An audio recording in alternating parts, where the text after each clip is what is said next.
So today we're discussing The Fool. The Fool was filmed in 2014. The director's name is Yuri Bykov.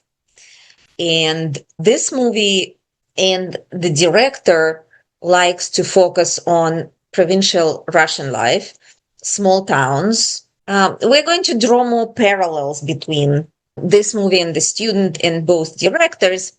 And the first difference is that while both of these movies are set in a small provincial town, the directors come from different backgrounds. So Serebrennikov, who made The Student, comes from a Moscow cultural elite, bohemian atmosphere. He's from an educated family. He's lived in Moscow. And he also is a theater director. He's done a lot of theater. So his background is more of this like cultural, bohemian, educated background. And he wanted to do this project in the provincial town, went there, hired local actors, did it justice. But that's his view from his background, right? Through his optics at that situation. While Yuri Bykov comes from a very different background. He's born in town of Ryazan, which is a working class provincial town. He has himself working class background, and he's an outsider to Moscow artistic elites. And you can see that in his movies. He's been very upfront about this, and this is part of his stance and his stand. His movie style is more straightforward. I hope you've noticed that. He likes to focus on corruption and authorities, a regular person dealing with authorities and with the realities of this provincial modern Russian life. Let's talk a little bit about the title. So the title, The Fool, has several reasons and has several connotations. The first interpretation is it's a fairy tale tradition in Russian folklore. There is an archetype in Russian folklore, in fairy tales, that is called the Fool, and often it's Ivan the Fool. And this is usually a guy who is naive, sincere, very underestimated. So usually in a fairy tale, this Ivan the Fool starts off as some lazy dude hanging out on his stove bed, and something happens where he has to get off the bed, right? The warm bed, and do something. And he's made fun of in the beginning that, everybody's doing meaningful things and he's just like lying around in his bed. But then he's forced to get up and do something. And usually at the end of the fairy tale, he eventually triumphs. He wins. He does amazing things. And so he turns out to be very underestimated. And all of that making fun of him is avenged, kind of. So comparing it to the film, we see that it's not exactly a similar situation. We can see the similarities where this guy is naive and he's sincere and he really is trying to win over this situation once things start rolling. He remains true to himself in the film and sincere, but he's crushed. He does not win. And so the title kind of here channels this disappointment and tragic futility. So Dima can be seen as a tragic fairy tale fool placed in a society that no longer believes in the triumph and redemption. That's one part of the interpretation. The other interpretation is, as we mentioned before, there is such a thing in literary criticism as Dostoevskian hero. So we know Fyodor Dostoevsky, the famous Russian writer of the 19th century, and you are probably familiar with The Crime and Punishment. You should have studied in high school. He wrote many more novels. And one of them is called The Idiot. Back up a little bit. So in Crime and Punishment, the main character, Raskolnikov, his last name is, he commits a horrible crime. He kills an old woman, his neighbor, who is a pawnbroker, takes people's valuables for money and then charges interest, basically. And Raskolnikov is a young student in St. Petersburg who is extremely poor. He wants to study. He can't live on the money that he has. And then he sees this old woman, and in her, he sees everything that's wrong with this world, basically. How come this old woman who doesn't need anything, charging fees for people's most valuable possessions that they give to her because they're desperate? And so she becomes like this symbol for him of everything that's wrong with the world, and he kills her. And I'm not even spoiling it for you because this happens in the first couple of chapters of Crime and Punishment. And then for the rest of the novel, Raskolnikov seeks redemption in various ways. Moral redemption, philosophical. So the book is full of philosophical explanations and trying to understand this situation from all sides in how everything is still wrong with the society, but also everything is still wrong with his crime. And so going forward to The Idiot, where Prince Mishkin is an opposite figure, completely opposite. He comes from Europe. He's lived in Europe for a while. And then he comes back home to high society in St. Petersburg. And everybody's very excited for him to arrive because they're bored and there are no new people, and especially the women, and especially moms who have younger daughters who want to find a good match, right? And they hear that this well-off, very educated, nice person prince is coming from Europe. So they're all, trying to be very welcoming and invite him for evenings at their houses. And then slowly they become first surprised and then irritated with him and then kind of shun him out because he turns out to be this very naive, very good-natured person who criticizes all the evil that he sees in this society that they don't really see as evil, that they're used to. And this is the society that they themselves are part of, and they play the part in creating this society. And he refuses any kind of lying, bribery, being insincere, playing games that the society always plays, and tries to explain to them that this is not a good way. This is wrong, and you need to strive for your soul to be clean. And so you see how this society is like, who is this guy? What is he telling us? Why do we need to even listen to this? Does he think he's better than all of us? They feel bad because they see themselves reflected in his mirror, right? And what he's saying. And so he enters this world of theirs intending to do good, but society ultimately rejects and destroys him. And you can see parallels now, right? In what I'm telling you with the movie. And so Dima, like Prince Mishkin, tries to act with his pure moral instincts, but the world around him is too corrupt to be saved, arguably. And his sincerity is perceived as weakness and provocation and not as virtue. And with Prince Mishkin, his character is created to the absurd. You can see it as like he's trolling you or he's provoking you.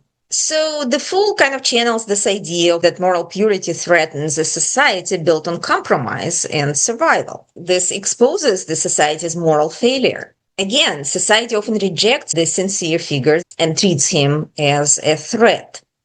So you can see that both Ivan the Fool and Dostoevsky's hero have a reflection in this film. And so, of course, the title, The Fool, is not accidental. Another thing I wanted to talk to you about is the style of the movie. And also, we mentioned before a group of directors that did not decide to be a group, but can be viewed from a critical point of view and from the audience point of view, can kind of be grouped together because of their style and their attitudes and the topics that they raise in their movies and the way that they talk about these problems. And so this group of filmmakers was coined the New Quiet Ones. That's the best translation in English I can give you. In Russian, it's Novые Тихие, New Quiet Ones. And the other director that we've seen in this course that belongs to this group is Serebrennikov with The Student. Now, let's see how this group can be defined and what is similar. They're defined as a loose group of filmmakers interested in slow, reflective, socially engaged cinema. And their main theme is existential loneliness. And let me read a quote from Strukov from one of your readings. Being in opposition to Hollywood and the political dictates of the Russian government is a huge challenge for Russian filmmakers, with many of them focusing on small-scale, intimate productions. In the 2000s, this type of cinema was labeled as the new quiet cinema. They are defined as laconic, visually oriented film, and also as a slow-paced style which withholds judgment and conventional worldly values in favor of observation, regard, and attention to minute-by-minute perception.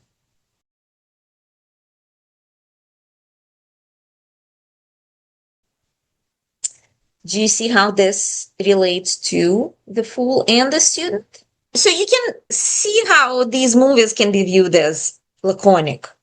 They're using minimal means. They're very minimalistic. And the fool is even more so than the student, correct? So these movies talk about corruption, bureaucracy, provincial setting, moral compromises. And one of the main themes is the post-Soviet retreat into private life and survival as opposed to the heroic, ideological, pompous movies of the Soviet Union. It shows that apathy is a very important word here. Indifference, right?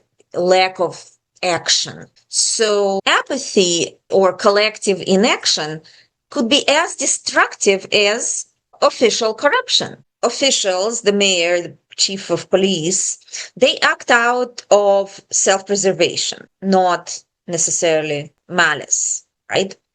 You don't see intentional evil here as much. That's the interesting feature that kind of stands out in these movies.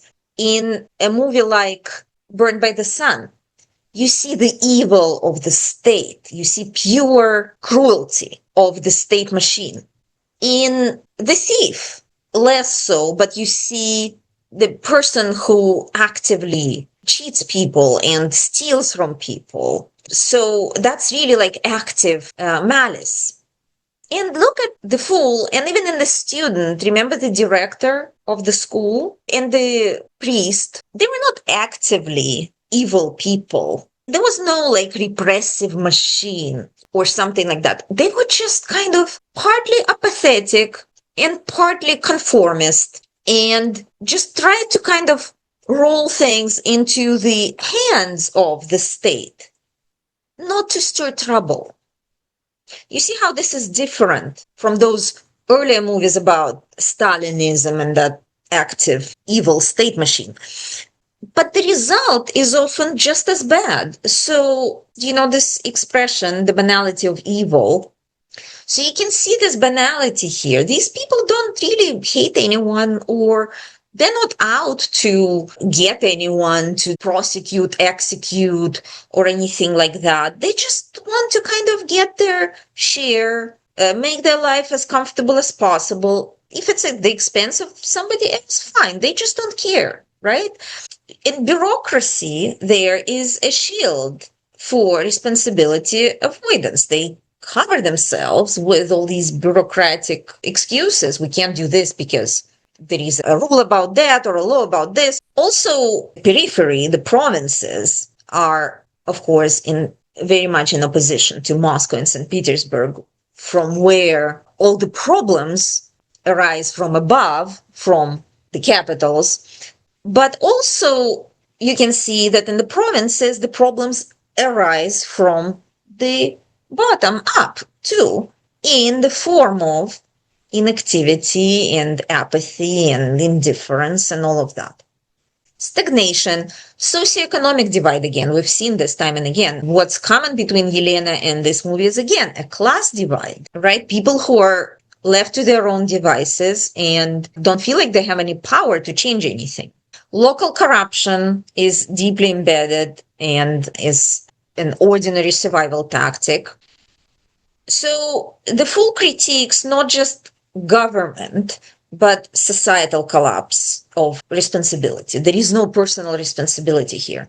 And Dima's moral courage isolates him rather than inspires any change, which again is different from a Hollywood movie approach where the main character like this who goes up against bureaucracy, he should prevail. There should be a lesson here, correct? It should be an inspiring film, but it's not. It's not. It shows his failure, but what's worse, it's not his personal failure. It's the failure of the society around him that just doesn't care. This lack of interest and involvement, even at the expense of their own safety, is what's so disheartening.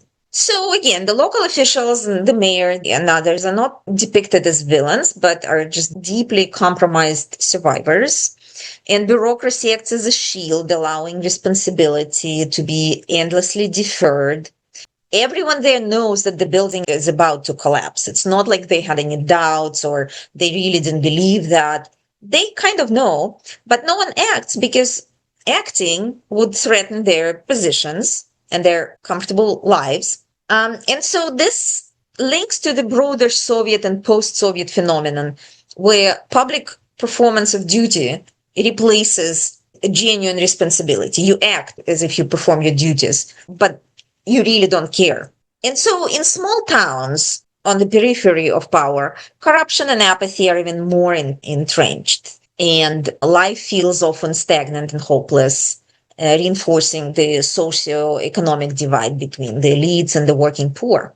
The visual style and the sound, which is also similar to the student minimalist shooting style, you often see handheld cameras.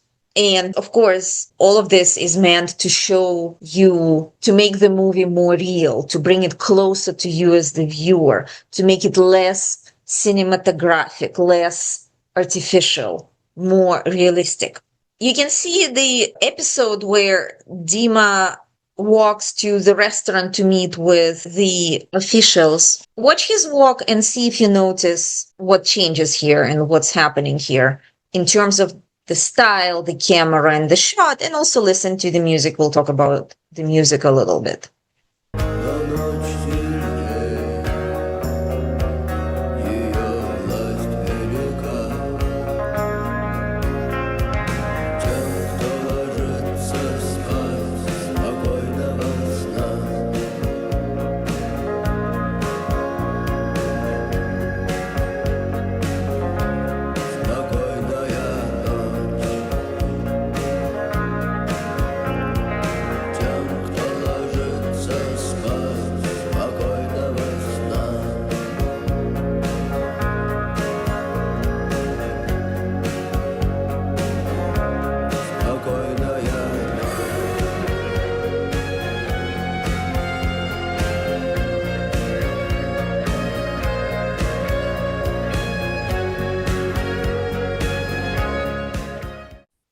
Well, let me tell you what I was getting at. Did you see when he was shot from the distance and he's walking, but he's walking in a very steady, it's a very steady track shot. Remember we talked about track shots? So the camera is following him on rails, right? So it's a track shot because it needs to be steady.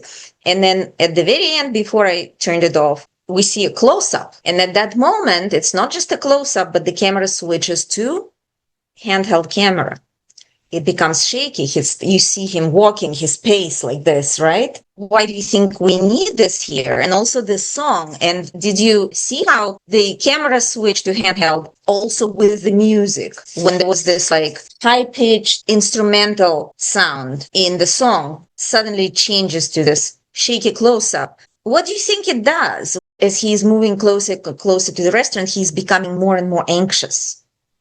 So the handheld camera, it brings a close-up, it makes it more personal, but it also creates more anxiety. It draws you even more in as a viewer.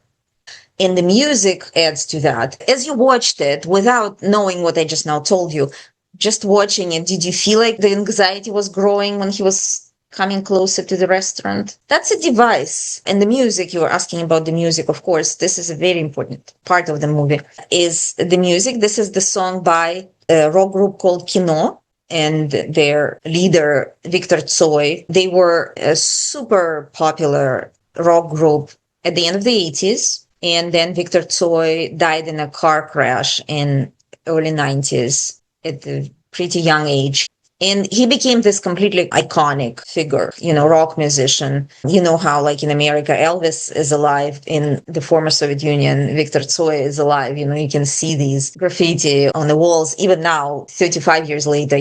And he wrote these songs that were very socially important, with social messages. Against repeating motive of his songs is societal indifference to the problems, and how younger people, more active people who woke up, want changes and want to wake up the society, and all this corruption and all of the despair and the hopelessness, stagnation. That's what he was against. And all of his songs were against that when the Soviet Union was still the Soviet Union.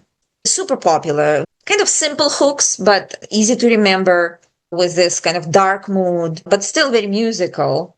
It works together with the camera and everything. And the whole meeting in the restaurant is also filmed as very unstable. So you have this feeling of drunken, unstable environment, which adds to our anxiety. So this is a modern movie, and still we're again in that situation where you see despair and you see stagnation and hopelessness and class divide and younger people who try to be rebellious and they fail.